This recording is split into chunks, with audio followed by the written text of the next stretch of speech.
नाजरीन आदाब, सफ़रनामे की आज की नशिस्त में आपका खैर मकदम है।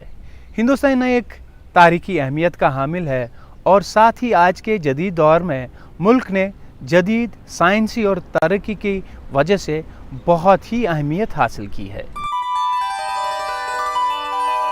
जहां ये अजीम मुल्क अपने हसीन व पुरवकार माजी को अपने में संजोए आगे बढ़ रहा है, वहीं ये आज अपने आप को जदीद तरक्की याफ्ता सांचे में ढालने में भी कामयाब हो रहा है।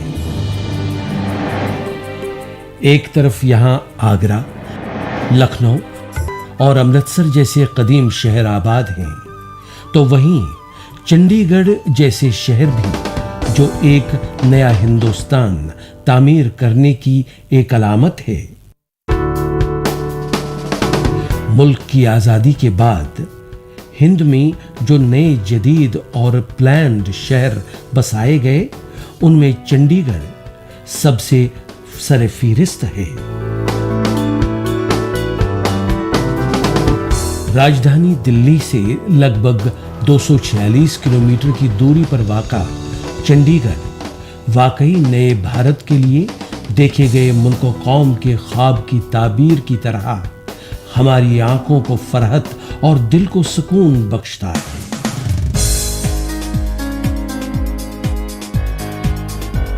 आज चंडीगढ़ शुमाली हिंदुस्तान की दो अहम रियासतों पंजाब और हरियाणा की मुश्तरका राजधानी बना हुआ है, जबकि खुद इस वसीओ अरीज शहर का निजाम एक यूनियन टेरिटरी होने के नाते मरकजी हुकूमत के हाथों में है, जिसकी तर्जुमानी यहां का लेफ्टिनेंट गवर्नर करता है। चंडीगढ़ का कयाम एक मशहूर स्विस आर्किटेक्ट ने कराया था, जो एक उम्दा डिजाइन पर तरतीब दिया गया है, जिसने इस शहर को जदीद तकाज़ों के तहत तामीर करवाया था।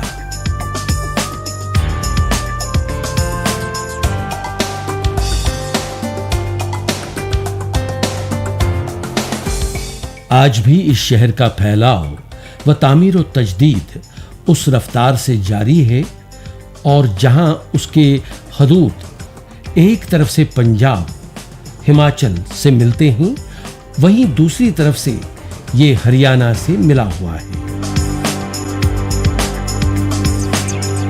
चंडीगढ़ को मुल्क का पहला कारपोरेट दारुल खिलाफा भी कहा जाता है, और आज भी चंडीगढ़ में लगभग तमाम मुल्की गैर मुल्की कंपनियों का भारतीय हेडक्वार्टर है।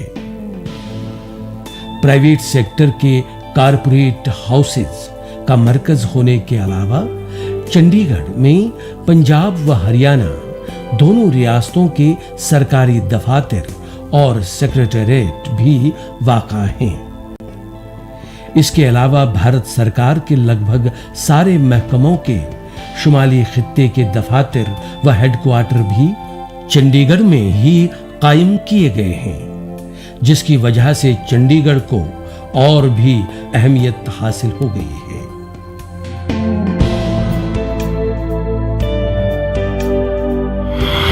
नाज़रीन, कहा जाता है चंडीगढ़ का नाम यहाँ वाक़े चंडी माता के कदीम मंदिर की वजह से पड़ा है। शहर के मज़ाफ़ात में वाक़ा चंडी माता का ये मंदिर सारे मुल्क में अपना एक ख़ास मकाम रखता है।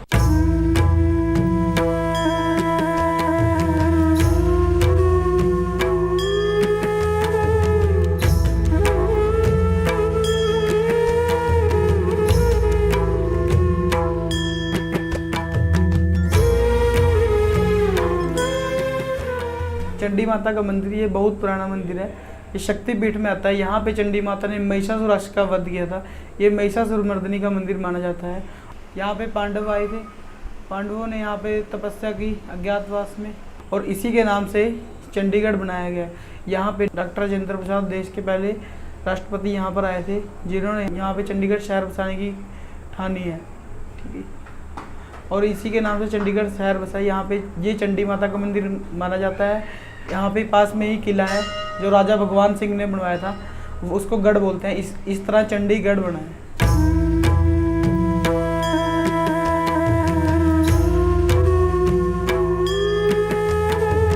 चंडीगढ़ और उसके पास जो मजहबी एतबार से अहम मकामात वाक़ा हैं, उनमें बहुत से गुरुद्वारे भी शामिल हैं, जिनमें अम्ब साहब गुरुद्वारा अपने में एक खास मकाम रखता है।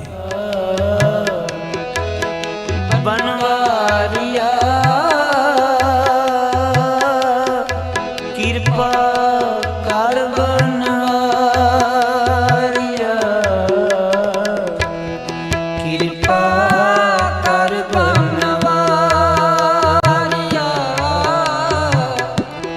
कृपा कर चंडीगढ़ में जो मजहबी एतबार से मकामात पाए जाते हैं, उनमें बावली साहब गुरुद्वारा भी शामिल है। कृपा कर बनवारिया बनवारिया कृपा कर बनवारिया। वाहिगुरु जी का खालसा, वाहिगुरु जी की फतेह। इसकी महत्वता ये है, जब 10वें पिता श्री गुरु गोबिंद सिंह पातशाह जी बंगानी का युद्ध जीतने उपरांत, विन करने उपरांत श्री अनंतपुर साहिब को जा रहे थे, उस वक़्त सतगुरु पातशाह जी नाडा साहब, मनी माजरा साहिब, गुरुद्वारा श्री बौली साहब, यहाँ पर सतगुरु पातशाह जी ने ठहराव किया था, स्टे किया था। उस वक़्त यहाँ पर कुछ विद्वान पुरुष, तपीसर, सन्यासी पुरुष रहते थे जो बंदगी करते थे। सतगुरु पातशाह जी ने जब यहाँ पर ठहराव किया, उस वक्त नगर का चौधरी था ईश्वर दास, वो सारे नगर वालों को लेकर आया, विलेज वालों को लेकर आया कि सतगुरु पातशाह जी हमारे यहाँ पानी की बहुत ज़्यादा दिक्कत है। तो सतगुरु पातशाह जी ने कृपा की। सतगुरु पातशाह जी ने कहा, ये तो श्री गुरु नानक देव पातशाह जी का दर है, यहाँ पर किसी भी चीज़ की कमी नहीं। सतगुरु पातशाह जी के हाथ में एक बर्छी थी। सतगुरु पातशाह जी ने जैसे उसे धरती में मारा तो एक पानी का निर्मल चश्मा नीचे से फूटा, वो आज तक है। इसीलिए इस गुरुद्वारा साहिब को गुरुद्वारा श्री बौली साहिब पातशाही 10वीं कहते हैं। यहाँ पर सतगुरु पातशाह जी आए और ये स्थान पूजने के लायक बन गया। यहाँ पर हर एक मजहब का आता है और सारे की मन की मनोकामनाएं पूरी होती हैं। सह सच्चे पातशाह जी सारे के ऊपर कृपा करते हैं। सतगुरु पातशाह जी के बारे में अल्लाह यारखा जोगी ने बड़ा बाखूब लिखा, हे सतगुरु पातशाह जी, करतार की सौगंध नानक की कसम है, जितनी भी हो गोबिंद तारीफ़ वो कम है। हे सतगुरु पातशाह जी, मैं अब आपकी क्या तारीफ़ करूं, आप जी बड़े ज़्यादा महान हो। अब किस कृपा कीजय, अब किस कृपा कीजय, अब किस कृपा कीजय, बहुत फेर पाए कृपन को, बहुत फेर पाए कृपन को, अब किस कृपा कीजय। चंडीगढ़ में जो मजहबी एतबार से अहम मकामात पाए जाते हैं, उनमें मनसा देवी जी का मंदिर भी शामिल है, जहां हर रोज और खुसूसन नवरात्रों में ज़ायरीन की एक भारी तादाद गुलहाए अकीदत पेश करने के लिए हाजिरी देते हैं।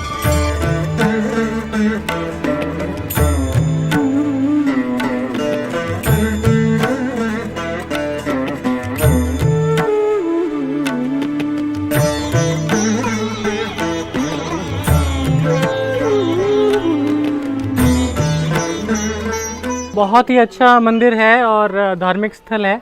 यहाँ लोग आते हैं और उनकी मनोकामनाएं पूरी होती हैं, तो काफ़ी अच्छा जगह है और लोग काफ़ी आनंदित महसूस करते हैं।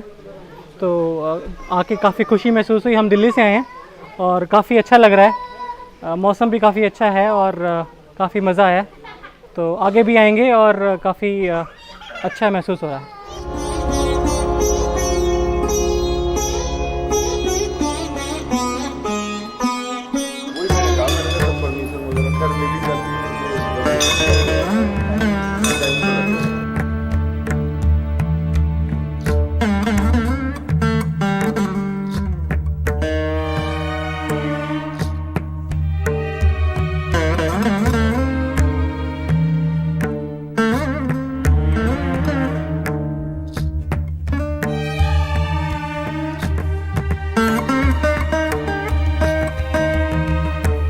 चंडीगढ़ में मुल्की व गैर मुल्की कारपोरेट हाउस के अलावा कई ऐसे अखबारात के दफातर भी वाक़ा हैं जिन्होंने हिंद की जंग आज़ादी में अवामी राय को हमवार करने में अपना एक अहम रोल अदा किया है। नाज़रीन, जहां चंडीगढ़ इक़्तिसादी नुक्ता निगाह से बहुत ही अहम मकाम है, वहीं यहाँ सयाहती सरगर्मियाँ और सैर व तफरीह के मौक़े भी दस्तयाब है। इन सयाहती मकामात में बेशतर ये खसूसियत है कि ये इंसानों की कोशिशों से ही वजूद में आई है। चंडीगढ़ के सयाहती नक्शे पर सबसे पहले जो मकाम हमारा ध्यान अपनी तरफ खींचता है वो है यहाँ की मारूफ झील सुखना। सुखना की ये झील न सिर्फ एक खूबसूरत कुदरती झील है बल्कि ये विदेशी परिंदों की अजीज पनाहगाह भी है।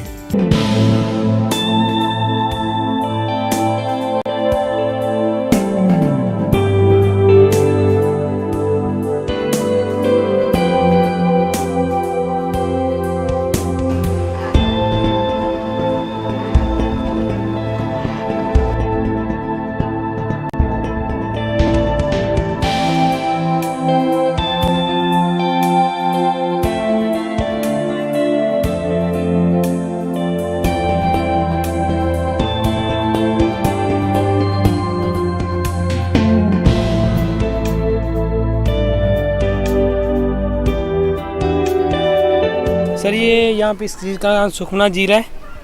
यहाँ पे लोग घूमने आते हैं और हम भी घूमने आए हैं, तो यहाँ पे आके बहुत अच्छा लगता है। तो यहाँ पे पेंटिंग्स बहुत अच्छी बनती हैं। तो मैंने अभी किसी से अपना पेंटिंग्स बनवाया। तो जो ये झील है ये बहुत अच्छी झील है। यहाँ पे बोटिंग करने का बहुत मज़ा आता है।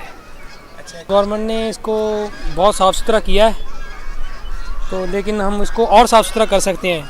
यहाँ पर गवर्नमेंट ने मनोरंजन के लिए बोटिंग, खाने पीने के लिए सामान, बच्चों के लिए झूले आदि बहुत कुछ लगाया हुआ है। तो हम इसमें और डेवलपमेंट कर सकते हैं।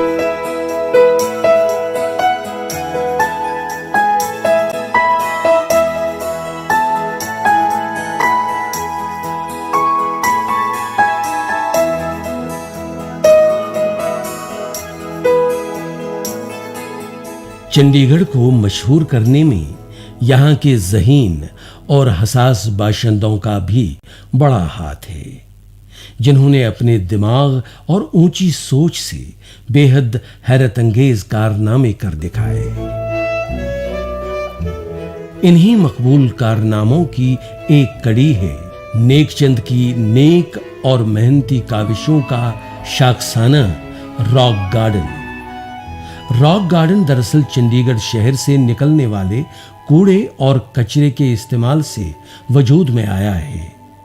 जहां ये रॉक गार्डन नेकचंद की लासानी फन की उम्दा मिसाल है, वहीं ये माहौलियात के तवाजुन को बरकरार रखने की तरफ एक साबित कदम भी है।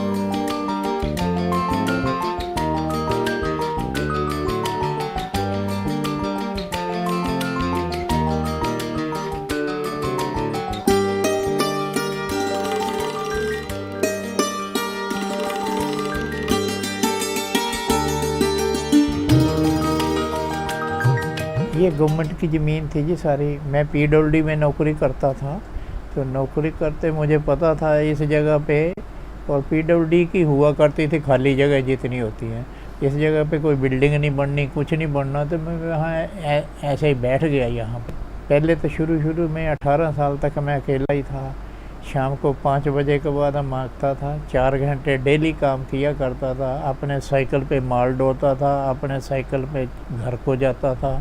तो सब काम मैंने साइकिल पे, पत्थर भी ढोए, चूड़ियाँ भी ढोई, कप प्लेट्स भी ढोए। यहाँ ढेर लगा लेना, उसके ऊपर आइडिया बनाना, फिर काम शुरू कर देना। मैंने 1958 में इसे एज ए हॉबी शुरू किया था। इसके पीछे ऐसा कोई इरादा नहीं था कि ये ऐसा हो जाएगा, मगर मैं दिन को जॉब करता था पीडब्ल्यूडी में, तो शाम को 5 बजे के बाद यहाँ मैं काम किया करता था आके।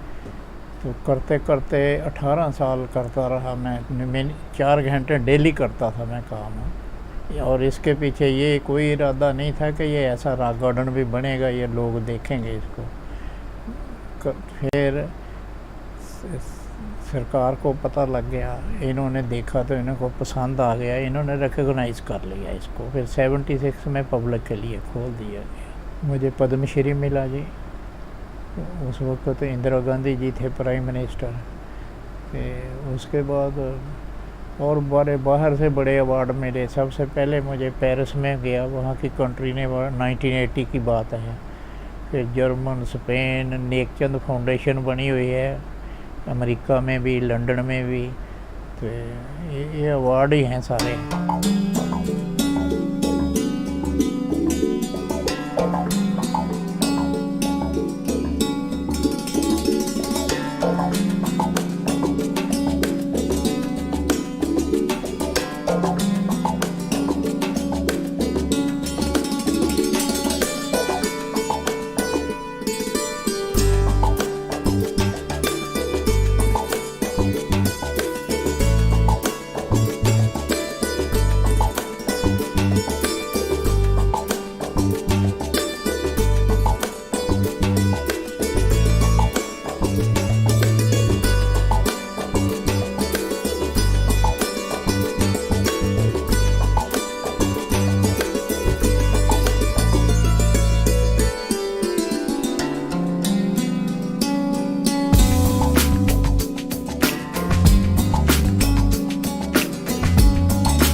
चंडीगढ़ को एक अपनी मखसूस पहचान बख्शने में यहाँ लगाए गए अपनी किस्म के खूबसूरत बाग भी एक अहम रोल अदा करते हैं। इन दीदा ज़ेब और नादिर बागात में से एक है चंडीगढ़ का बॉटनिकल गार्डन, जो शुमाली हिंद का सबसे अच्छा और वसी तरीन बाग है। चंडीगढ़ यूं तो एक मॉडर्न शहर है, जिसको यूरोप के किसी भी अच्छे शहर से मुआजना करके जांचा परखा जा सकता है। इसमें दुनिया के मशहूर अच्छे शहरों के वो तमाम औसाफ मौजूद हैं जो इसको हिंद के अव्वल दर्जे के शहरों की सिफ में खड़ा करते हैं। इस जदीदियत में भी ये शहर अपने हसास होने का एतराफ़ करता है, जिसकी एक दीदा ज़ेब और महकती हुई अलामत है यहाँ का रोज़ गार्डन।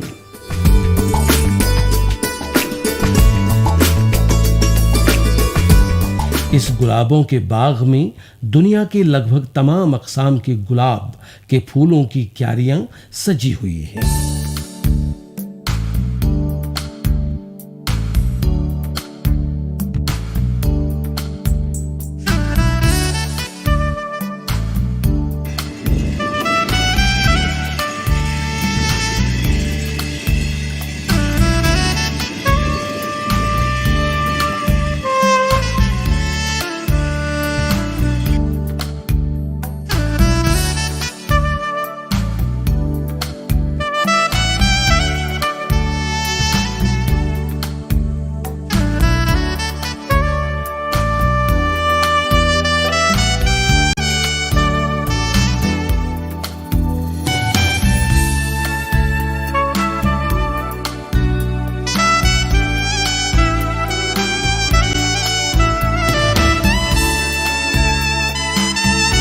चंडीगढ़ को अगर बागों का शहर भी कहा जाए तो कोई मुबालगा नहीं होगा, क्योंकि यहाँ ऐसे कई अपनी किस्म के वाहिद बाग लगाए गए हैं जिनका दुनिया में कोई सानी नहीं है।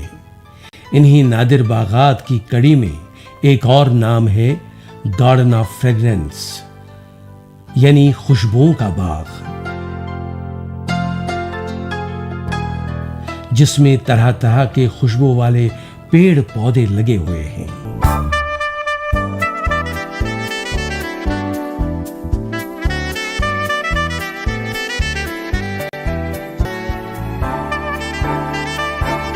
इसके अलावा यहाँ एक टेरिस फ्लावर गार्डन भी है,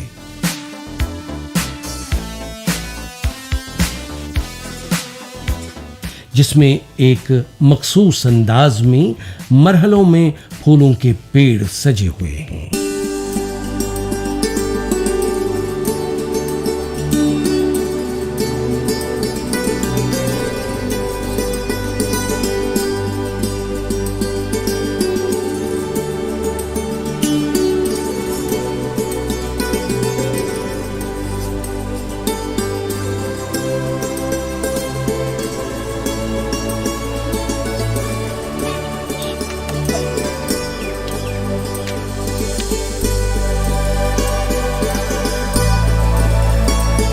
चंडीगढ़ के मखसूस फनो तमद्दुन के साथ साथ यहाँ के खान पान और उसका जायका भी अपनी मिसाल आप बना हुआ है। दाल मखनी, कलाड़ी और पंजाबी छोले भी यहाँ बेहद मकबूल व जायकादार खानों में शुमार होते हैं।